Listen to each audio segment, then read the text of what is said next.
नमस्कार साथियों, मैं doctor Arun Kumar Verma, assistant professor राजनीति विज्ञान विभाग, आज फिर से आपके समक्ष एक नए विषय के साथ में उपस्थित हूँ। दोस्तों, आज हम लोग इस वीडियो में व्यवहारवादी उपागम या व्यवहारवादी क्रांति के बारे में बात करने वाले हैं। दोस्तों, व्यवहारवादी उपागम या बिहेवियरल अप्रोच या व्यवहारवादी दृष्टिकोण, इसको हम अलग अलग नामों से जानते हैं। जब हम बात करते हैं व्यवहारवादी उपागम की, तो सामान्य रूप से हम राजनीति विज्ञान के अध्ययन के एक आधुनिक उपागम की बात करते हैं। दोस्तों, जैसा कि आप जानते हैं कि राजनीति विज्ञान में कई महत्वपूर्ण अध्ययन पद्धतियां और उपागम हैं, जिन्हें परंपरागत और आधुनिक अध्ययन पद्धतियों या उपागम के नाम से जाना जाता है। सामान्य रूप से वे उपागम या अध्ययन पद्धतियां जो अपना ध्यान राजनीतिक संस्थाओं की संरचना के अध्ययन पर केंद्रित करती हैं तथा उनका विश्लेषण नैतिकता, मूल्य और दर्शन पर आधारित होता है, उन्हें हम परंपरागत अध्ययन पद्धतियां कहते हैं। आपने पढ़ा होगा परंपरागत अध्ययन पद्धतियों में 5 अध्ययन पद्धतियां हैं, जैसे ऐतिहासिक अध्ययन पद्धति, पर्यवेक्षणात्मक अध्ययन पद्धति, प्रयोगात्मक अध्ययन पद्धति, दार्शनिक अध्ययन पद्धति और पर्यवेक्षणात्मक अध्ययन पद्धति। लेकिन द्वितीय विश्व युद्ध के बाद, अगर हम बात करते हैं द्वितीय विश्व युद्ध के बाद, तो द्वितीय विश्व युद्ध के बाद राजनीति विज्ञान के अध्ययन के क्षेत्र में एक वैचारिक क्रांति हुई। यानी एक ऐसी वैचारिक क्रांति हुई जिसने परंपरागत अध्ययन पद्धतियों को अस्वीकार कर दिया। क्यों अस्वीकार कर दिया? क्योंकि द्वितीय विश्व युद्ध के बाद अंतर्राष्ट्रीय स्तर पर तमाम सारी ऐसी समस्याएं उभर करके आईं जिनके पीछे कारणों को या उन घटनाओं के पीछे के जो मूल कारण थे उनको समझने और उनकी व्याख्या करने में परंपरागत अध्ययन पद्धतियां असफल साबित हुईं। इसीलिए द्वितीय विश्व युद्ध के बाद राजनीति विज्ञान के अध्ययन के क्षेत्र में एक वैचारिक क्रांति हुई, एक ऐसा बदलाव हुआ जिसमें इस बात पर बल दिया गया कि राजनीतिक घटनाओं के अध्ययन के लिए हमको नवीन अध्ययन पद्धतियों का प्रयोग करना चाहिए या किया जाना चाहिए। व्यवहारवादी उपागम या व्यवहारवादी क्रांति उसी का परिणाम है। दोस्तों, यदि बात करें व्यवहारवादी उपागम क्या है, व्हाट इज बिहेवियरल अप्रोच, तो सामान्य रूप से आप जानते हैं कि व्यवहारवादी क्रांति एक ऐसी क्रांति है, एक ऐसा परिवर्तन है जिसने राजनीति विज्ञान के अध्ययन को और व्यापक और वैज्ञानिक बना दिया। तो सामान्य रूप से व्यवहारवादी क्रांति ने सामाजिक एवं राजनीतिक घटनाओं के अध्ययन एवं विश्लेषण के लिए एक दृष्टिकोण प्रदान किया, जिसे हम व्यवहारवादी उपागम कहते हैं। अब क्रांति के बारे में तो आप जानते हैं, क्रांति क्या होती है? क्रांति परिवर्तन की एक ऐसी प्रक्रिया होती है जो तात्कालिक होती है, त्वरित होती है। यानी sudden change in any system is called revolution. तो वैचारिक क्रांति ने राजनीति विज्ञान के अध्ययन के लिए दृष्टिकोण प्रदान किया, जिसे हम व्यवहारवादी उपागम भी कहते हैं। अमेरिकी राजनीति शास्त्री डेविड ईस्टन को राजनीति विज्ञान के अंतर्गत व्यवहारवाद का जनक माना जाता है। यद्यपि अगर हम बात करते हैं तो डेविड ईस्टन से पूर्व भी ग्राहम वालास ने अपनी पुस्तक ह्यूमन नेचर इन पॉलिटिक्स में, और वेंटले ने अपनी पुस्तक द प्रोसेस ऑफ गवर्नमेंट में, तथा चार्ल्स मेरियम ने अपनी पुस्तक द एस्पेक्ट ऑफ पॉलिटिक्स में व्यवहारवादी तत्वों की व्याख्या की थी। तो हम यूँ कह सकते हैं कि डेविड ईस्टन की व्याख्या से पूर्व, या डेविड ईस्टन के व्यवहारवादी व्याख्या से पूर्व, ग्राहम वालास, वेंटले तथा चार्ल्स मेरियम जैसे विद्वानों ने भी व्यवहारवादी उपागम या व्यवहारवादी क्रांति पर अपने विचार स्पष्ट किए थे। दोस्तों, व्यवहारवाद क्या है? जैसा हमने बताया, तो सामान्य रूप से व्यवहारवादी उपागम राजनीतिक घटनाओं एवं तथ्यों के विश्लेषण का एक तरीका है। व्यवहारवादी उपागम राजनीतिक घटनाओं एवं तथ्यों के विश्लेषण का एक तरीका है जो राजनीतिक संस्थाओं के बजाय राजनीतिक संस्थाओं की राजनीतिक क्रियाओं एवं मानव के राजनीतिक व्यवहार पर अपना ध्यान केंद्रित करता है। जैसा कि हमने पूर्व में बताया कि जो परंपरागत अध्ययन पद्धतियां थी, उनके अध्ययन का मुख्य जो केंद्र था वो था राजनीतिक संस्थाओं की संरचना। लेकिन व्यवहारवादी उपागम ने राजनीतिक संरचनाओं की बात ना करते हुए उनके द्वारा की जाने वाली राजनीतिक क्रियाकलापों को और उससे संबंधित मानव के राजनीतिक व्यवहार के अध्ययन पर अपना ध्यान केंद्रित किया। तो इस प्रकार हम कह सकते हैं कि व्यवहारवाद एक ऐसा आधुनिक उपागम है जो राजनीति विज्ञान के अध्ययन को और वैज्ञानिक बनाने की बात करता है, उसमें वैज्ञानिकता लाने की बात करता है। व्यवहारवादी उपागम की मान्यता है कि मानव व्यवहार एक इकाई है जिसे समग्र रूप में अध्ययन करके राजनीतिक घटनाओं के मूल कारणों की खोज की जा सकती है। व्यवहारवादी उपागम का मूल उद्देश्य राजनीतिक अध्ययन को वैज्ञानिक और अनुभवात्मक बनाना है।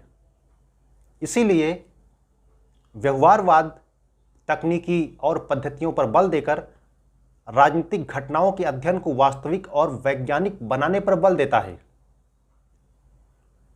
व्यवहारवादी उपागम के आने के बाद राजनीति विज्ञान में तमाम नई अध्ययन पद्धतियों का प्रयोग किया जाने लगा, जैसे साक्षात्कार इंटरव्यू, प्रश्नावली शेड्यूल या केस स्टडी।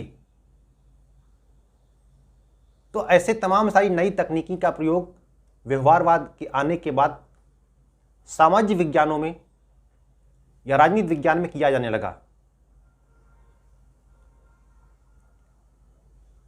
और उसका परिणाम ये हुआ कि राजनीति विज्ञान के अंतर्गत घटने वाली घटनाओं का व्यवस्थित और वैज्ञानिक अध्ययन करना संभव हुआ। दोस्तों, यदि हम बात करें व्यवहारवाद के उदय के कारण, तो व्यवहारवाद के उदय के कारण की यदि हम बात करें तो उसमें 4 कारण सबसे महत्वपूर्ण हैं। सबसे पहला, परंपरागत अध्ययन पद्धतियों के प्रति असंतोष, जैसा कि पूर्व में मैं बता चुका हूं।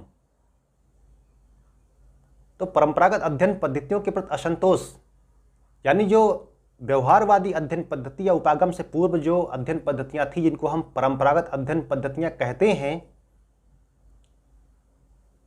वो नवीन घटनाओं के कारणों को खोजने में असफल साबित हो रही थी। तो राजनीति शास्त्रियों, राजनीति वैज्ञानिकों या समाज वैज्ञानिकों में परंपरागत अध्ययन पद्धतियों को लेकर असंतोष था। दूसरे कारण की बात करें तो द्वितीय विश्व युद्ध का प्रभाव, impact of second world war. जैसा कि आप जानते हैं कि द्वितीय विश्व युद्ध के बाद अंतर्राष्ट्रीय पटल पर बड़े परिवर्तन हुए। जो बड़ी बड़ी महाशक्तियां थीं उनका अस्तित्व नष्ट हो गया। एक नवीन विश्व व्यवस्था का उदय हुआ।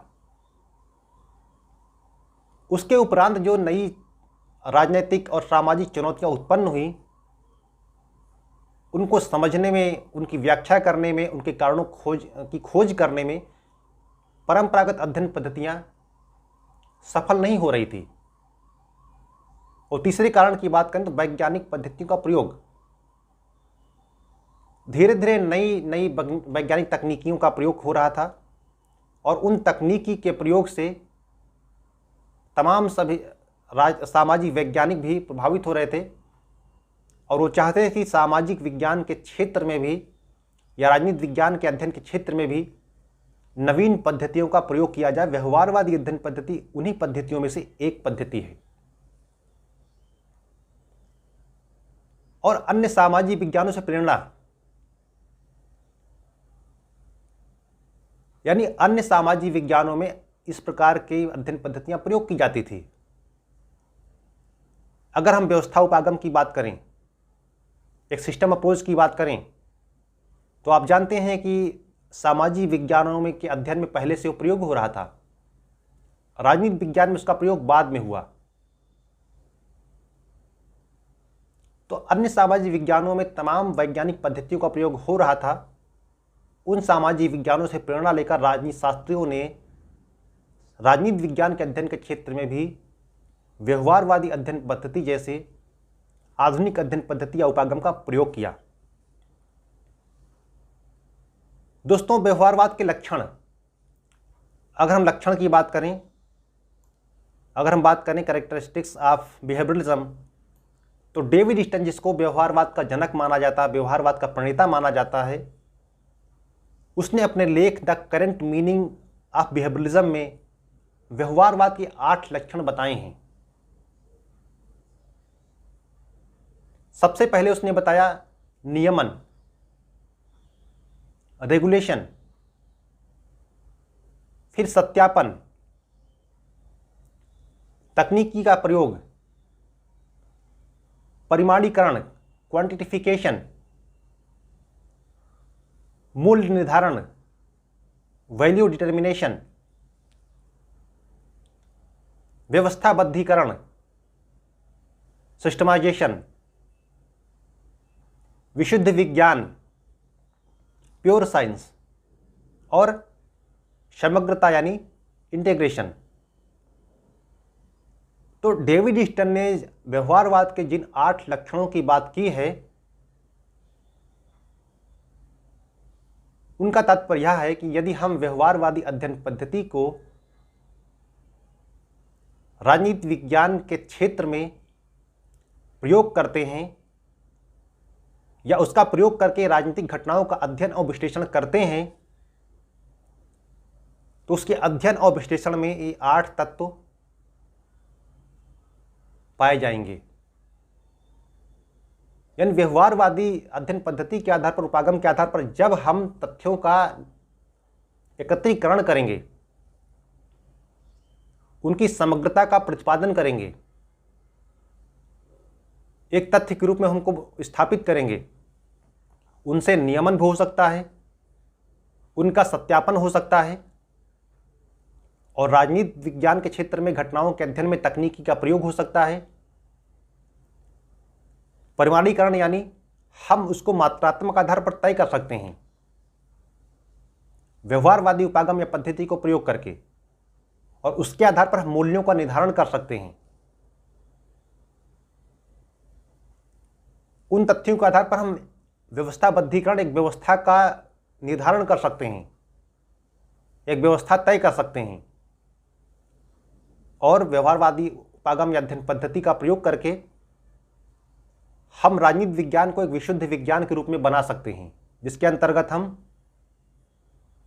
प्रेडिक्शन कर सकते हैं, वास्तविक अध्ययन कर सकते हैं, यथार्थ अध्ययन कर सकते हैं और हम राजनीति विज्ञान की घटनाओं का या व्यवस्थाओं का समग्र रूप में अध्ययन कर सकते हैं। तो दोस्तों, व्यवहारवाद अपने आप में बहुत महत्वपूर्ण अध्ययन पद्धति या उपागम है, जिसने वास्तव में राजनीति विज्ञान, न केवल राजनीति विज्ञान बल्कि सामाजिक विज्ञान के अध्ययन के क्षेत्र में एक क्रांतिकारी बदलाव ला दिया या एक क्रांतिकारी परिवर्तन को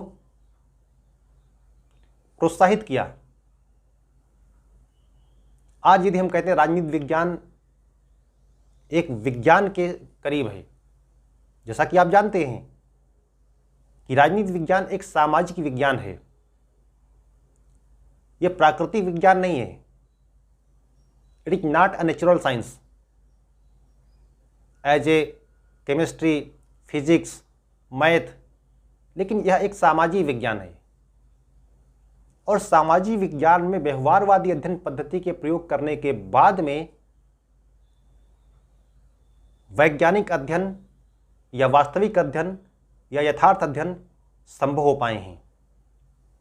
तो व्यवहारवाद एक बड़ी महत्वपूर्ण अध्ययन पद्धति या उपागम है राजनीति विज्ञान में राजनीतिक घटनाओं का या व्यवस्थाओं का क्रमबद्ध, व्यवस्थित और वैज्ञानिक अध्ययन करने के लिए। लेकिन इस उपागम के कुछ अपने दोष भी हैं, कुछ इसमें कमियां भी हैं। क्या कमियां हैं? व्यवहारवादी अध्ययन पद्धति या उपागम कहता है कि मनुष्य के राजनीतिक व्यवहार का अध्ययन करना चाहिए।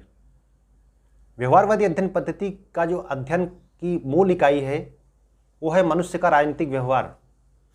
लेकिन दोस्तों, यह बहुत कठिन है। हम कैसे तय कर पाएंगे कि वास्तव में मनुष्य का राजनीतिक व्यवहार क्या है? मनुष्य अपनी आवश्यकताओं के अनुरूप विभिन्न प्रकार व्यवहार करता है। वो सामाजिक होता है, आर्थिक होता है, धार्मिक होता है, राजनीतिक होता है। तो ये कठिन कार्य है कि हम मनुष्य के राजनीतिक व्यवहार की पहचान करें, यह एक भ्रामक अवधारणा है। दूसरी यदि बात करें तो व्यवहारवादी अध्ययन पद्धति राजनीति विज्ञान को मूल्य मुक्त या वैल्यूलेस बनाना चाहती है। लेकिन जैसा कि आप जानते हैं, राजनीति विज्ञान एक सामाजिक विज्ञान है जिसका मूल तत्व या मूल अगर देखें तो मनुष्य है, और वह कभी मूल्य मुक्त नहीं हो सकता, क्योंकि राजनीति विज्ञान का जो मूल अध्ययन तत्व है राज्य, मूल अध्ययन विषय राज्य, उसकी उत्पत्ति ही मानव कल्याण के लिए हुई है। और राजनीति विज्ञान को हम मूल्य मुक्त बनाएंगे तो यह पूरी तरीके से अप्रासंगिक रहेगा, इरिलेवेंट हो जाएगा। तीसरा ये महत्वपूर्ण आलोचना है, व्यवहारवादी अध्ययन पद्धति तकनीक एवं पद्धतियों पर अधिक बल देती है। लेकिन आप जानते हैं कि सामाजिक विज्ञान में हम प्राकृतिक विज्ञानों की तरह तकनीकी एवं पद्धतियों का प्रयोग नहीं कर सकते। इसमें सीमाएं होती हैं। जिस तरह हम पदार्थ का अध्ययन करते हैं, उसके नेचर को समझते हैं, लेबोरेटरी में डालकर उसको हम देखते हैं क्या रिएक्शन है क्या नहीं है, क्या हम मनुष्य के साथ भी ऐसा कर सकते हैं? क्या नहीं कर सकते। तो सामाजिक विज्ञानों के क्षेत्र में दोस्तों तकनीकी और पद्धतियों का हम प्रयोग उस तरह नहीं कर सकते जिस तरह से हम प्राकृतिक विज्ञानों में करते हैं। और जो चौथा पॉइंट है वो है मानव व्यवहार का मापन संभव नहीं। अब मानव व्यवहार का मात्रात्मक आधार पर क्या हम मापन कर सकते हैं? क्या यह हमेशा गतिशील रहता है, परिवर्तनशील रहता है? और व्यवहारवाद कहता है कि मानव व्यवहार का हम मापन कर सकते हैं, जबकि वास्तविकता है कि मानव व्यवहार का मापन संभव नहीं है। तो दोस्तों, यदि हम बात करें व्यवहारवादी उपागम की, तो निश्चित रूप से व्यवहारवादी उपागम राजनीति विज्ञान के अध्ययन क्षेत्र में एक क्रांतिकारी उपागम है।